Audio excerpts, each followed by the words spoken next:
ప్రార్థించుకొని ఆరాధనను ప్రారంభించుకుందాం.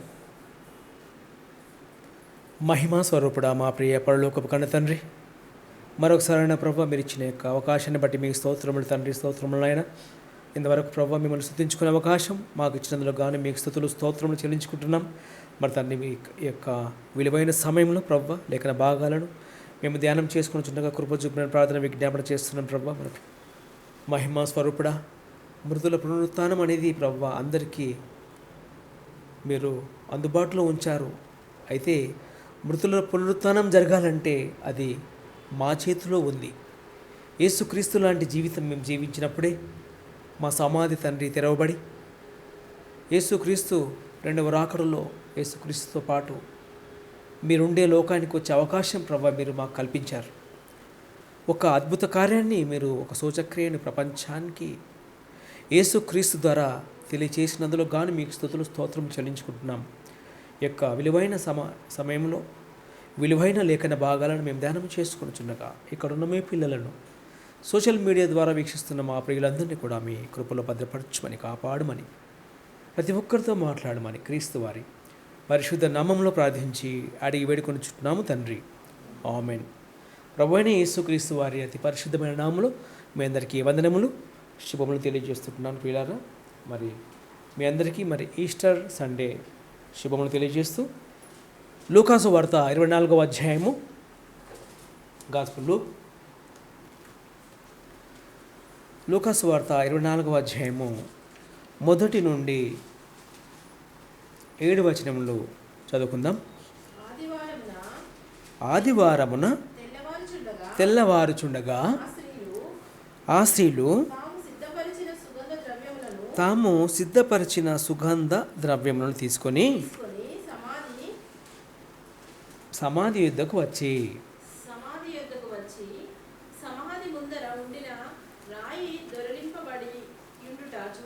సమాధి ముందర ఉండిన రాయి దొరలింపబడి ఉండుట చూచి లోపలికి వెళ్ళిరి గాని ప్రభువైన యేసు దేహము వారికి కనపడలేదు. ఇందును గూర్చి వారికేమీ తోచకయుండగా ప్రకాశమానమైన వస్త్రములు ధరించిన ఇద్దరు మనుషులు వారి యొద్ద నిలబడిరి. వారు భయపడి ముఖములను నేల మోపి ఉండగా వీరు సజీవుడైన వానిని మీరెందుకు మృతులలో వెతుకుచున్నారు? ఆయన ఇక్కడ లేడు, ఆయన లేచి ఉన్నాడు. పాపిష్టులైన మనుషుల చేతికి అప్పగింపబడి సిలువ వేయబడి 3వ దినమందు లేవవలసి ఉన్నదని ఆయన మీతో చెప్పిన మాట జ్ఞాపకము చేసుకున్నాడని వారితో అనిది. యేసుక్రీస్తు శిలోమానుపై గుడ్ ఫ్రైడే నాడు తన ప్రాణాన్ని ప్రపంచం రక్షణ కొరకు పణంగా పెట్టిన తర్వాత 3 రోజుల తర్వాత ఖచ్చితంగా నేను తిరిగి లేస్తాను అని శిష్యులతో చెప్పినట్లుగానే ఆనాడు యేసుక్రీస్తు చెప్పిన మాటలను శిష్యులు మర్చిపోతే దూతలు వారికి చెప్తున్నారు, మీరు ఇంకా ఇక్కడ ఎందుకు వెతుకుతున్నారు? సజీవుడైన వాణిని మీరు ఇక్కడ ఎందుకు వెతుకుతున్నారు? సజీవుడైన వారిని మీరు ఇక్కడ ఎందుకు వెతుకుతున్నారు? ఆయన సిలువ వేయబడిన తర్వాత 3వ దినమందు లేవవలసి ఉన్నది కానీ ఆయన వారితో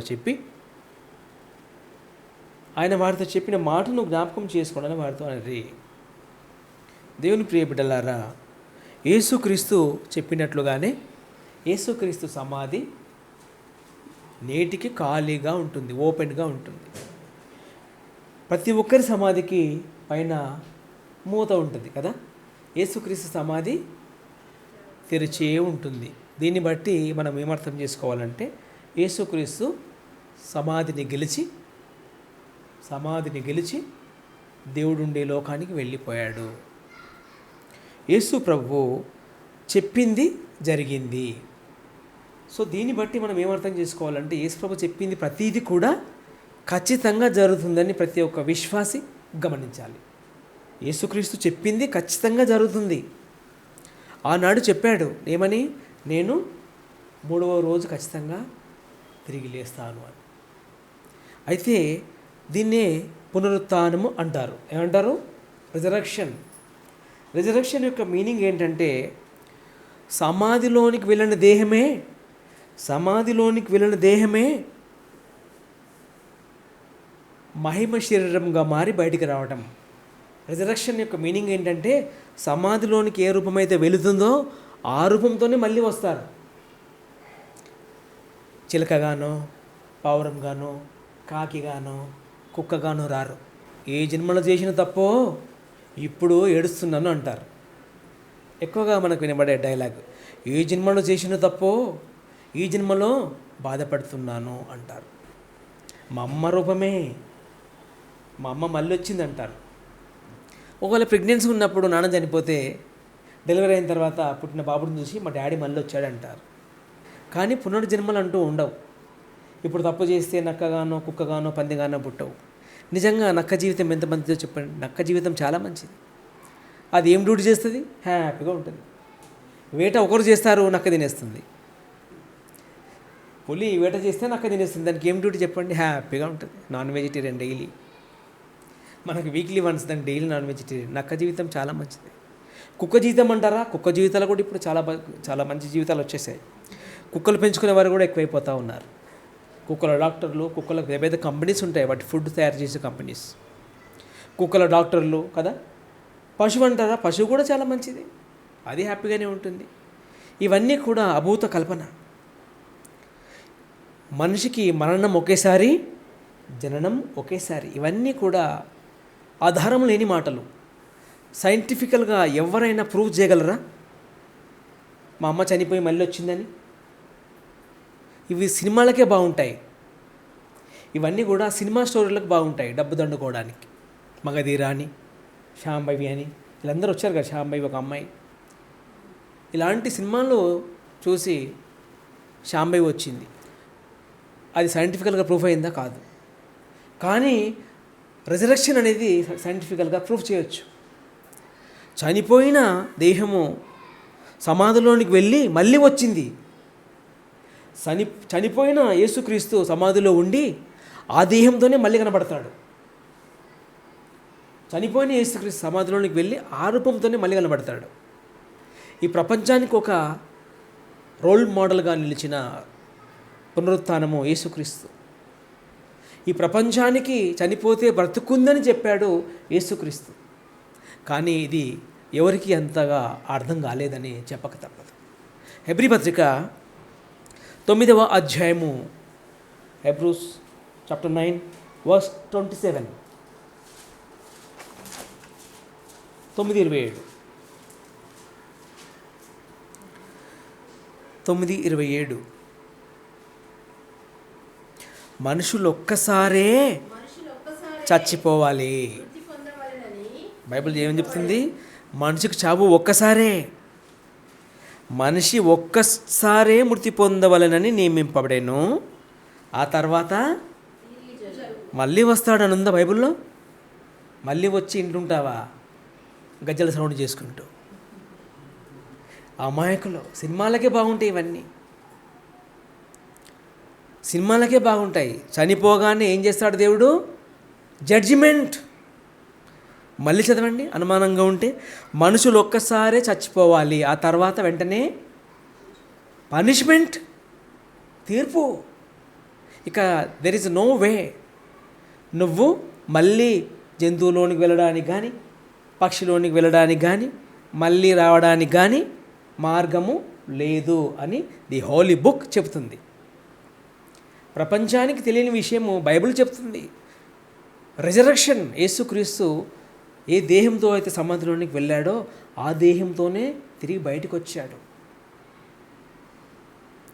పునరుత్థానము. ఒకేసారి చావు, ఒకేసారి జన్మ, ఒకేసారి పుట్టుక, ఒకేసారి చావు. మళ్ళీ మళ్ళీ చావరు, మళ్ళీ మళ్ళీ పుట్టరు, మళ్ళీ మళ్ళీ పుట్టరు, మళ్ళీ మళ్ళీ చావరు. మనుషులు ఒక్కసారే మృతి పొందవాలేనో, ఆ తర్వాత మళ్ళీ వస్తాను అంటే ఒప్పుకోడు. మళ్ళీ వెళ్తాను దేవుడు అంటే దేవుడు ఒప్పుకోడు. ఎందుకంటే 80 సంవత్సరాలు ఇస్తేనే దేవుడికి మనుషులు ఏమిచ్చారు? ఎన్నో బాధలు పెడతారు మనుషులు. ఒక్కసారే మరణం, ఆ తర్వాత ఏమని సెలవిస్తుంది బైబిలు? ఆ తర్వాత తీర్పు. ప్రసంగి గ్రంథము 12వ అధ్యాయము, ప్రసంగి గ్రంథము 12వ అధ్యాయము 7వ వచనం. మన్నైనది ఈ దేహము దేనితో తయారు చేశాడు దేవుడు? మన్ను. మన్నైనది ఎక్కడికి పోవాలి ఇప్పుడు? మన్నైనది ఎక్కడికి పోవాలంటే ఇప్పుడు మంటికి పోవాలి. ఆత్మ దాన్ని దయచేసిన మరలా పోను. ఇది ఫార్ములా. మన్నైన ఈ బాడీ ఎక్కడికి పోవాలి? సమాధిలోనికి పోవాలి. మన్నైన ఈ బాడీ ఎక్కడికి పోవాలి? మట్టిలోనికి పోవాలి. మట్టి బొమ్మలోనికి దేవుడు ఆత్మను పంపాడు కదా, ఆ ఆత్మ ఎక్కడికి పోవాలి? చదవండి. మన్నైనది వెనుకటి వలనే మరలా భూమికి చేరాలి, అది దేవుని యొద్దకు పోవాలి. ఇది రూల్. ప్రపంచం ఈనాడు దారి మర్చిపోయింది, రూట్ మ్యాపే మర్చిపోయింది. ప్రపంచం దేన్ని మర్చిపోయింది? Route map. ఒకేసారి మరణం, ఒకేసారి జననం, ఒకేసారి చావాలి. ఈ ట్రాక్ను ప్రపంచం దారి తప్పిపోతే దేవుడు ఏం చేశాడు? ఒక అద్భుతమైన ప్రణాళిక. ఆ ప్రణాళికలో భాగమే క్రీస్తు యేసు లోకంలోనికి వచ్చాడు. మంచి పనులు చేస్తే ప్యారడైజ్కి వెళ్తావు, చెడ్డ పనులు చేస్తే పాతాళములోని కటిక చీకటి గల బిలములోనికి త్రోసివేయబడతావు. Resurrection day. మనం రూట్ మ్యాప్ తెలుసుకొనకపోతే ఆనాడు యేసు క్రీస్తుని దేవుడు ఎలా లేపాడో ఈ విషయం మనకు తెలియకపోతే, క్రీస్తులా మనము దేవుని పని చేయకపోతే మనకు రిజరక్షన్ లేదు. రిజరక్షన్ లేదు. రూట్ మ్యాప్ మర్చిపోయింది ప్రపంచం. 1 కొరింథియన్స్ చాప్టర్ 15, 20వ వచనము 20 నుండి ధ్యానించుకుందాం. ఇప్పుడైతే అనగా మీకు అర్థం కావాలని చెప్తున్నాను. చనిపోయిన వారిలో ప్రథమ ఫలముగా క్రీస్తును దేవుడు లేపాడు. ఎందుకు లేపాడు అంటే మీకు డౌట్ కదా. దేవుడిని ఏమంటారు మనుషులు? ఏదైనా కూడా చూపించి ప్రభువా, చూస్తేనే నమ్ముతామంటాం కదా. అందుకనే ఏం చేశాడు దేవుడు? తన ప్రియ కుమారుని పంపి సమాధిలో ఉంచి 3వ రోజు లేపాడు. ఇది సరిపోదా నీకు? ఇది సరిపోదా? సరిపోదన్నట్టుగా అనుమానంగా ఎందుకున్నావు? ఇది అర్థమైతే నీవు చాలా ధన్యుడివి, ధన్యురాలువు. ఈ విషయం అర్థం కావాలి. చనిపోతే బ్రతుకుంది అని తెలియాలి. చనిపోతే బ్రతుకు ఉంది అని తెలియాలి. ఈ విషయం చాలామందికి తెలియక జీవితాన్ని 2 సభలో రుద్దేసుకుంటారు, రుద్ది వాడుకుంటారు. చివరి క్షణం వరకు ఈ దేహాన్ని ఏం చేస్తారు? సొంతంగా వాడేసుకుంటారు. ఈ దేహము నీకిచ్చింది నీ కోసమే కాదు, అసలు నీ కోసమే కాదు. ఆలోచించండి. ఈ చేతులు ఏమైనా మీ మమ్మీ తయారు చేసి ఇచ్చిందా నీకు? ఈ చేతులు మీ మమ్మీ తయారు చేసి ఇచ్చిందా నీకు? మీ కాళ్ళు మీ మమ్మీ తయారు చేసి ఇచ్చిందా? మీ డాడీ ఇచ్చాడా? హెవెన్లీ డాడీ ఇచ్చాడు. ఎందుకు ఇచ్చాడో ఈ ప్రపంచానికి తెలీదు. రూట్ మ్యాప్ మర్చిపోయారు. మన్నైనది వెనుకటి వలనే మన్ను కావాలి. కొంతకాలం ఉండిన తర్వాత నీలోన ఉన్న ఆత్మ తిరిగి దేవుని యొద్దకు వెళ్ళాలి. ఇది ట్రాక్. దేవుని యొద్దకు ఎలా వెళ్ళాలో తెలియక దేవుడినే మర్చిపోయి ప్రపంచం ఈనాడు బ్రతుకుతూ ఉంటే, మరి ఈస్టర్ శుభవేళ, ఈ రిజరక్షన్ డే నాడు ఒక అద్భుతమైన పాఠాన్ని మనము ధ్యానం చేసుకుంటున్నాం. 20వ వచనం 15:20 1 కొరింథియన్స్. ఇప్పుడైతే నిద్రించిన వారిలో ప్రథమ ఫలముగా క్రీస్తు మృతులలో నుండి మృతులలో నుండి లేపబడి ఉన్నాడు. లేపబడి ఉన్నాడు.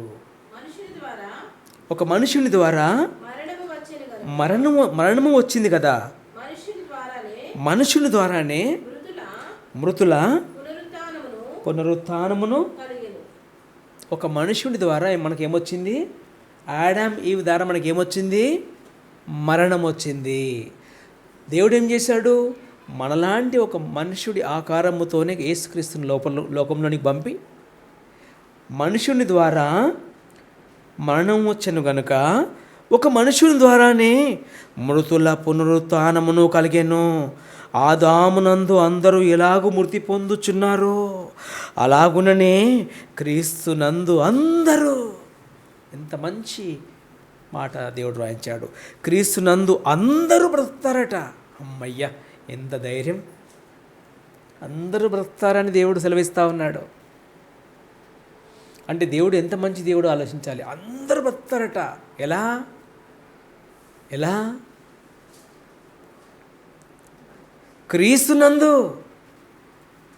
క్రీస్తునందు ఉంటేనే నీకు బ్రతుకుంది. క్రీస్తుకు దూరంగా ఉన్నావా? చావే. మనుషులు ఒక్కసారి మృతి పొందవలెను, ఆ తర్వాత తీర్పు. మీకు తెలుసు, లాజరు ధనవంతుడు చనిపోగానే రెస్ట్ తీసుకుంటున్నాడా? వెంటనే పనిష్మెంట్ అయిపోయింది.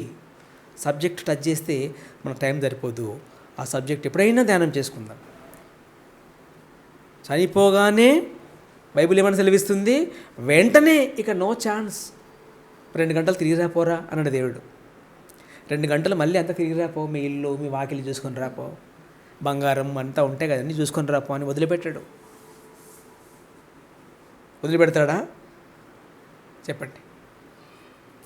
ఇచ్చిన టైమే సద్వినియోగం చేసుకోవాలి. ఆత్మ వెళ్ళిపోయిన తర్వాత వెంటనే పనిష్మెంట్, వెంటనే నెమ్మది. ఏది కావాలి కోరుకో. దేవుని ప్రియ బిడ్డ, 21వ వచనం, సేమ్ చాప్టర్, సేమ్ బుక్, 15:21. మనుషుని ద్వారా మరణం వచ్చిన. ఎంత బాగా చెప్తున్నాడు చూడండి దేవుడు, ఎంత విశ్లేషణ ఉంది చూడండి. మరణం ఎలా వచ్చిందట? ఆదాము అవ్వల ద్వారా, మనుషుని ద్వారా మరణం వచ్చను కనుక మనుషుని ద్వారానే మృతుల పునరుత్థానమును కలిగెను. కంటిన్యూ చేయండి. ఆదామునందు అందరూ ఎలాగో మృతి పొందుచున్నారో అలాగుననే క్రీస్తునందు. అమ్మయ్య, మేము కూడా బ్రతుకుతామా? ఎస్, నీవు కూడా బ్రతుకుతావు. ఎలా బ్రతుకుతావు? ఎలా ఉంటే బ్రతుకుతావు? క్రీస్తునందు అని బైబిల్ గ్రంథం సెలవిస్తుంది. నమ్మితే బ్రతుకుతావు, నమ్మకపోతే చచ్చిపోతావు. కంటిన్యూ చేయండి. ప్రతి వాడట, ఎంత గొప్ప దేవుడు చూడండి. ప్రతి వాడు బ్రతుకుతాడట. ఎలా బ్రతుకుతాడు? తన వరుసలోనే బ్రతుకుదురు. చదవండి. ప్రథమ ఫలము క్రీస్తు. ఇప్పుడైతే యేసుక్రీస్తుని దేవుడు ఏం చేశాడు? మీకు అందరికీ డౌట్ కదా, ఏదైనా ఒకటి చూస్తేనే కానీ నమ్ముతాం. అందుకే ఏం చేశాడు దేవుడు? యేసుక్రీస్తును మనలాంటి ఒక పాప శరీరాకారంతో పంపి ఈ లోకంలో 33.5 సంవత్సరాలు ఈ లోకంలో జీవింపచేసి శిలువ మీద మరణించిన తర్వాత సమాధిలో నుంచి దేవుడు ఏం చేశాడు? లేపెను. ప్రథమ ఫలము, ఒక శాంపుల్, ఒక సూచక్రియ జరిగింది. ఇది సరిపోదా? చాలు. సెకండ్ కమింగ్లో వస్తాడు కదా, ఆయన వారే బ్రతికింపబడతారట. ఇక్కడ ఇచ్చాడు జవాబు. అందరని పైన చెప్పాడు, ఆశ పుట్టింది కాదు. అందరమా అని. ఎవరు బ్రతుకుతారట? అందరూ ఆహ్వానితులే. కిందికి వస్తారికి ఏమంటున్నాడు? యేసుక్రీస్తు వచ్చినప్పుడు 2వ రాకడలో ఆయన వారే బ్రతికింపబడుదురు. అమ్మయ్య, ఆయన వారేనా? ఇంత పార్షాలిటీయా? ఎస్. నీవు ఆయన దానవా? ఆయన దానవుగా ఉంటున్నావా? నీవు ఆయన వాడిగా ఉంటున్నావా? చెప్పు. దేవుడికి చాలా ప్రేమ నువ్వంటే. నువ్వు దేవునితో ఉంటే, నువ్వు యేసుక్రీస్తుతో ఉంటే, నువ్వు పరిశుద్ధాత్మతో సహవాసం చేస్తే నిన్ను తీసుకొని వెళ్తాడు యేసుక్రీస్తు. పరిశుద్ధాత్మకు యేసుక్రీస్తుకు, దేవుడికి, పరిశుద్ధ గ్రంథానికి దూరంగా ఉంటే నిన్నెందుకు తీసుకుపోవాలి చెప్పు? జవాబు ఇవ్వండి. నేను ఎందుకు తీసుకుపోవాలి? యెషయా గ్రంథము 26వ అధ్యాయము, ఐజయా 26:19. ఎంత అర్థమయ్యే లాంగ్వేజ్లో దేవుడు పరిశుద్ధ గ్రంథాన్ని రాయించాడు. ఇవన్నీ చదివిన తర్వాత కూడా మనం మారకపోతే, ఒక శాంపుల్ను చూసి కూడా మన జీవితం మారకపోతే, బ్రతుకు మార్చుకొనకపోతే, క్రీస్తుకు మనం దక్కకపోతే, 19వ వచనం 19, మృతులైన నీ వారు బ్రతుకుదురు. మృతులైన నీ వారే బ్రతుకుదురు. చనిపోతాం మనం. ఇప్పుడు నేను చనిపోయాను, నన్ను సమాధిలో పెట్టారు. మృతులైన నీ వారు దేవుని వారు. చదవండి. నా వారి శవములు సజీవములను. చాలు. ఎంత బాగుంది. బైబిల్ అండర్లైన్ చేసుకోండి. మృతులైన దేవా నీ వారు బ్రతుకుతారు. యేసుక్రీస్తు ఎవరి వారు? దేవుడివాడు. చనిపోయేటప్పుడు యేసుక్రీస్తు దేవుడితో ఏం సంభాషణ చేశాడు చెప్పండి? తండ్రి, నా ఆత్మను నీ చేతికి ఇస్తున్నాను. నీ ఆత్మను ఎవరికి ఇచ్చావు చెప్పు. చాలామంది చచ్చిపోతారు. ప్రియురాలి కొరకు ప్రియుడు, ప్రియుడు కొరకు ప్రియురాలు. ఆత్మను ఎవరికి ఇచ్చిపోతాడు చెప్పండి? దేవుడికి ఇవ్వాల్సింది ఎవరికి ఇస్తున్నాడు? అమాయకుడు. మృతులు ఎవరు బ్రతుకుతారు? అందరూ కాదా? అందరు కాదు. ఆయన వారంటే ఎవరు? మృతులైన నీ వారు బ్రతుకుదురు. నా వారి శవములు సజీవములగును. మంటిలో పడి ఉన్న వారలారా ఉత్సహించుడి. ఎంత బాగుందండి బైబిల్. పండుగ ఎప్పుడు చేసుకోవాలి? దేవుని పనిలో రోజు పండగే. దేవుని పనిలో ఉంటే రోజు పండగే, లేదా అంతా దండగే. మొత్తం శూన్యమే, జీరో. యేసుక్రీస్తు నీతో ఉంటే నీవు హీరో, అదర్వైజ్ జీరోగా మిగిలిపోతావు. దేవుని ప్రియ బిడ్డ, రిజర్రక్షన్ డే నాడు, మృతుల పునరుత్తరం నాడు దేవుడిచ్చిన అద్భుతమైన లేఖన భాగాలు. ప్రపంచం ఈనాడు బైబిల్ను పక్కన పెట్టేసి గాలి మాటలు నమ్ముతూ ఉన్నారు. బైబిల్ ఒకటే నిజమైన గ్రంథం. బైబిల్ ఒకటే నిజమైన గ్రంథం. నేనే అన్నాడు యేసుక్రీస్తు. నేను కూడా అనలేదు. నేనే మార్గం. ఎక్కడికి మార్గం? పరలోకానికి మార్గం ఎవరు? నేనే అన్నారంటే ఓన్లీ వే. ఈ గ్రంథమే నిన్ను నన్ను పరలోకానికి నడిపించే దిక్సూచి. ఏదో చిన్న పుస్తకం అండి, దాన్ని నిర్లక్ష్యం ఎవరు కూడా చేయడానికి వీల్లేదు. మృతులైన నీ వారే బ్రతుకుదురు. 1 కొరింథీ పత్రిక 15వ అధ్యాయము 52.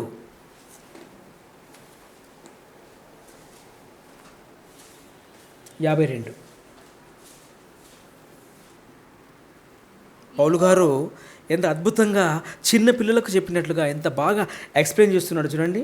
ఇదిగో మీకు ఒక మర్మము తెలుపుచున్నా. ఒక రహస్యాన్ని చెప్తున్నాను అంటున్నాడు. ఇంకా అనుమానంగా ఉందా దేవుని ప్రియ సంగమా? మీకు ఒక మర్మము చెప్తున్నాను అన్నాడు. మర్మం అంటే ఏంటి? ఒక రహస్యం. మీకు ఒక సీక్రెట్ చెప్తున్నాను అంటున్నాడు. సీక్రెట్ ఏమని? ఏంటా సీక్రెట్? చదవండి. మనమందరము నిద్రించము కానీ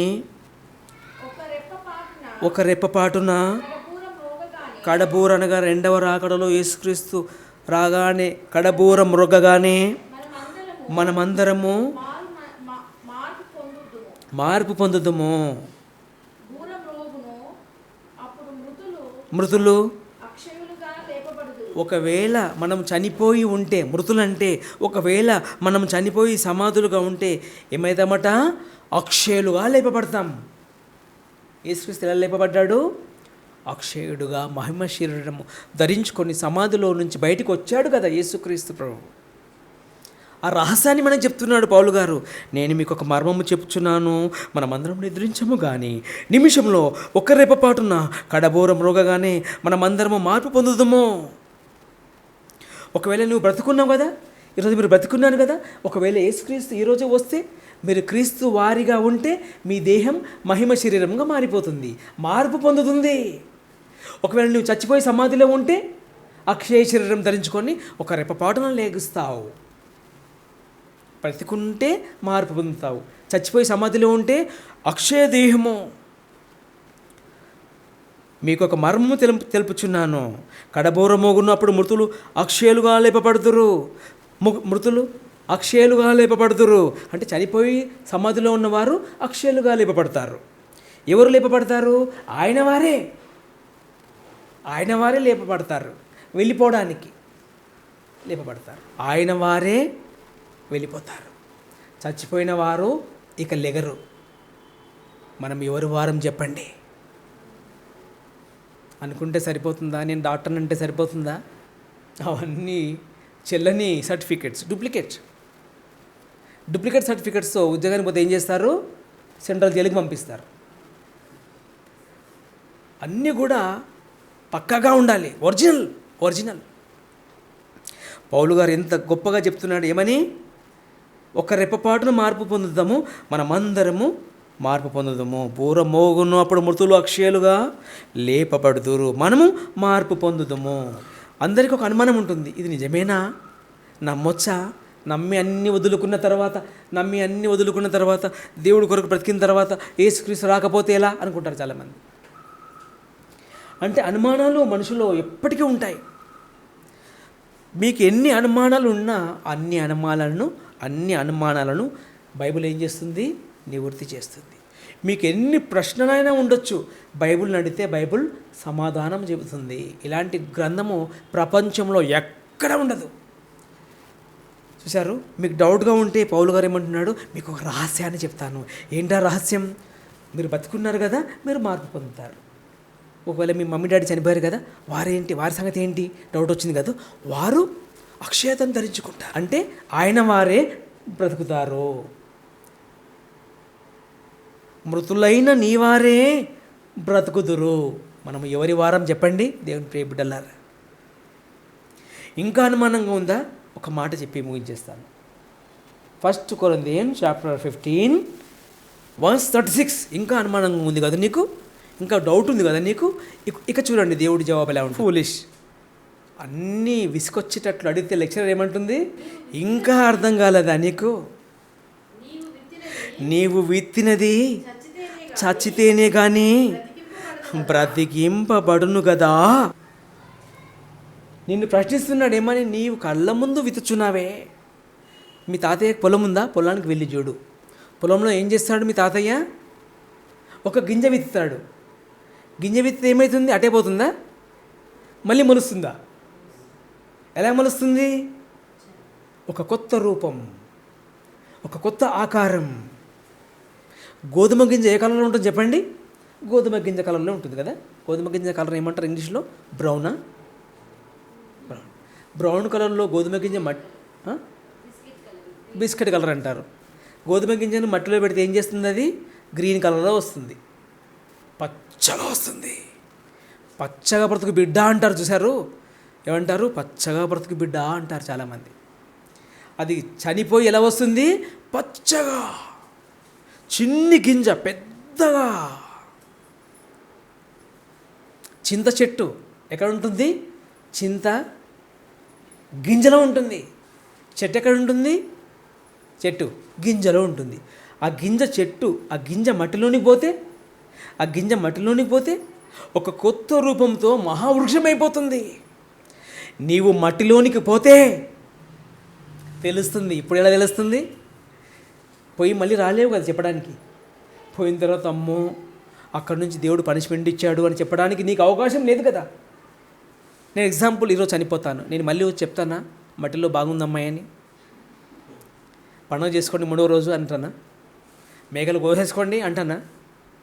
నరకానికి పోయినా రాను, మళ్ళీ పరదైసుకు పోయినా వచ్చి మీకు చెప్తానా? చెప్పండి. ఒక్కసారే మరణం, వెంటనే తీర్పు.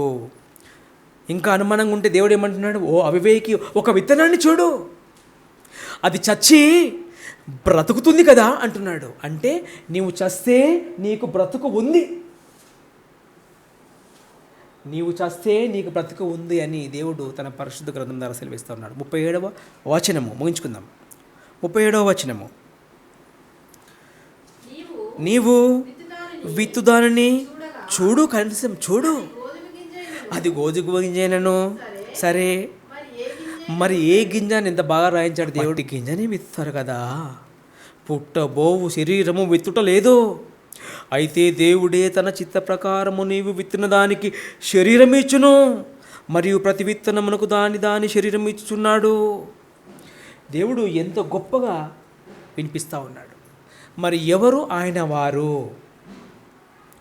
ఎవరు లేస్తారు అనేది ప్రశ్న. ముగించుకుందాం.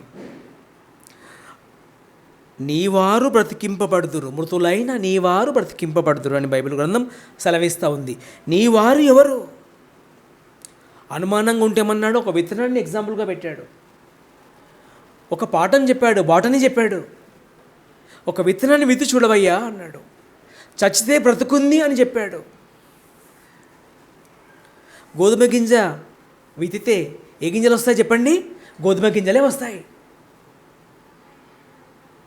యోహాను సువార్త 11వ అధ్యాయము, యోహాను సువార్త 11వ అధ్యాయము 25వ వచనము. ఎవరు బ్రతుకుతారు ప్రభువా, ఎవరు బ్రతుకుతారు మాకు తెలియాలి అని అనుకుంటే దేవుడిచ్చిన అద్భుతమైన జవాబు. వర్స్ 25, 11:25. పునరుత్థానము జీవము నేనే. ఆయన యందు విశ్వాసం ఉంచువాడు ఏమంటున్నాడు యేసుక్రీస్తు? పునరుత్థానము జీవము నేనే. నాతో ఉంటే నీవు బ్రతికిపోతావు. ఆయన యందు విశ్వాసం ఉంచువాడు నన్ను నమ్మితే, నన్ను విశ్వసిస్తే, క్రైస్తవుడు అయితే, క్రైస్తవురాలి అయితే, నన్ను నమ్మితే, నన్ను విశ్వసిస్తే చనిపోయినను బ్రతుకును. బ్రతికి నా యందు విశ్వాసం ఉంచు ప్రతివాడు ఎల్లప్పుడూ చనిపోడు. దేవునికి స్తోత్రం కలుగునుగాక. ఎవరు బ్రతుకుతారట చెప్పండి? ఆయన వారు బ్రతుకుదురు. ఆయన వారంటే క్రీస్తును నమ్మిన వారు. క్రీస్తును నమ్మిన వారంటే క్రీస్తు యేసును నమ్మి బ్యాప్టిజం తీసుకొని క్రీస్తు పనిలో మీరంతా కూడా పాలివారుగా ఉంటే మీరు ఆయన వారు, ఆయన గ్రూప్ అంటారు. అందుకు యేసు పునరుత్థానమును జీవమును నేనే. మీకేం కన్ఫ్యూజన్ లేదు అంటున్నాడు యేసుక్రీస్తు. ఏమంటున్నాడు? పునరుత్థానమును జీవము నేనే. నా యందు విశ్వాసం ఉంచువాడు చనిపోయినను బ్రతుకును. బ్రతికి నా యందు విశ్వాసం ఉంచువాడు ఇక ఎన్నటికి చనిపోడు. ఎంత గొప్ప ఆదరణ మాటలు దేవుడు మన కోసం రాయించాడు. యేసుక్రీస్తు ఒక గొప్ప దేవుడి సేవకుడు. యేసుక్రీస్తు గొప్ప దైవజనుడు. యేసుక్రీస్తు గొప్ప ప్రవక్త. యేసుక్రీస్తు దేవుని ప్రియ కుమారుడు. ఇన్ని సర్టిఫికెట్స్ యేసుక్రీస్తుకే ఉన్నాయి. సిలువలో చనిపోతూ ఏం చేశాడు? దేవుడికి తన ఆత్మను దేవుడికి అప్పగించాడు. మనం కూడా దేహాలలో ఉన్నాం, ఆత్మను కలిగి ఉన్నాం. ఈ ఆత్మను ఎవరికి అప్పగించాలి చెప్పండి? దేవునికి అప్పగిస్తేనే, యేసుక్రీస్తుని విశ్వసిస్తేనే మనకు బ్రతుకుంది. మనం కూడా పునరుత్థానానికి వారసులమే. అవకాశం దేవుడు మన ముందు ఉంచాడు. సద్వినియోగపరుచుకుంటే కడబూర మృగగానే బ్రతుకుతావు. అవకాశం దేవుడు మనకిచ్చాడు. సద్వినియోగపరుచుకుంటే కడబూర మృగగానే మనం ఒకవేళ బ్రతుకుంటే మార్పు పొంది వెళ్ళిపోతాము యేసుక్రీస్తుతో పాటు. ఒకవేళ మనం చనిపోయి ఉంటే అప్పటికే అక్షయులుగా లేపబడతాం. ప్రార్థించుకుందాం. మహిమా స్వరూపుడా, మా ప్రియ పరలోకపు కన్న తండ్రి, మీరు మాకు ఇచ్చిన యొక్క విలువైన సమయంలో యేసుక్రీస్తు ఈ లోకంలో మీకోసం జీవించి, మీకోసం బ్రతికి, పరిశుద్ధుడిగా, నిర్దోషిగా మీ పనిలో తండ్రి తన విలువైన రక్తాన్ని కార్చి, లోక పాపాన్ని మోసి, పాపం నుంచి విడుదల దయచేసి, మరణాన్ని గెలిచి, మీ ద్వారా లేపబడి పరలోకమందు మీ సింహాసనములో తండ్రి పాలివాడుగా ఆసీనుడై ఉన్నాడు. దీనికి అందరికీ కారణం నా ప్రవ్వా యేసుక్రీస్తు చేసిన త్యాగం. ప్రవ్వా, ఈ అవకాశం యేసుక్రీస్తుకే కాకుండా మీరు లోకాన్ని ప్రేమించి అందరికీ ఇచ్చారు ఈ అవకాశం. మృతులైన నీ వారు బ్రతుకుదురు అని వ్రాయించారు తండ్రి.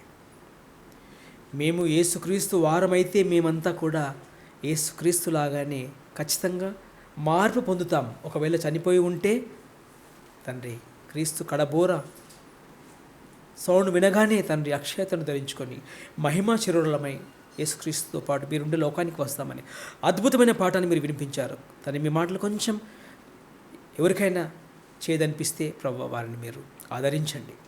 ఈ మాటలు కొంచెం కఠినంగా అనిపిస్తే వారిని మీరు జ్ఞానవంతులుగా చేయండి అని ప్రార్థన విజ్ఞాపన చేస్తూ, మీరు చేసిన ప్రతి విధమైన సహాయతను బట్టి మీకు స్తుతులు స్తోత్రములు చెల్లించుకుంటూ విన్న మీ పిల్లలను మీ మాటలు ఇంకా లోతుగా ఆలోచించి ఆత్మీయంగా బలపరచమని ప్రార్థన విజ్ఞాపన చేస్తూ, ఇక్కడ కూడి ఉన్న మీ పిల్లలను సోషల్ మీడియా ద్వారా వీక్షిస్తున్న మా ప్రియులందరినీ కూడా కాపాడి భద్రపరచమని క్రీస్తు వారి పరిశుద్ధ నామంలో ప్రార్థించి అడిగి వేడుకొనుచున్నాం తండ్రి.